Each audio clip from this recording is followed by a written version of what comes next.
تو ایک تو یہ ہے سب سے پہلی چیز رمضان المبارک کی آمد سے نیت انسان یہ کر لے، اور خواتین بھی اس بات کی نیت کر لیں کہ رمضان میں اپنے اوقات کی حفاظت کرنی ہے۔ وقت سب سے قیمتی چیز ہے، اس کا ایک ایک لمحہ اس کا قیمتی ہے۔ یہ جن لوگوں کے یہاں رمضان صحیح گزارا جاتا ہے، کبھی آپ ان سے پوچھیں کہ ان کے یہاں رمضان کے اوقات کی حفاظت کیسے ہوتی ہے۔ دوسری چیز، رمضان سے پہلے کچھ اور چیزوں کو بھی اپنی انسان اس کی آمد سے پہلے دیکھ لے۔ ایک تو یہ ہے کہ جیسے ہی رمضان شروع ہو، اس کی جو ابتدا کی جائے وہ توبہ سے کی جائے، یا اس سے پہلے اگر میں کہہ لوں کہ رمضان کی ایک تو آمد کا ایک جوش و خروش، ایک اس کی آمد کا انتظار ہے،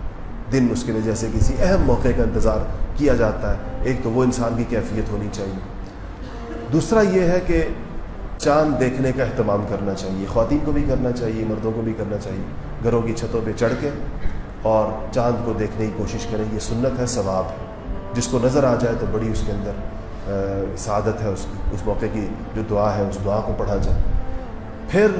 انسان اپنے اثر نو اللہ جل شانہ سے توبہ مانگے۔ اب چونکہ رمضان کا مطلب ہی یہ ہے، مغرب سے شروع ہوگا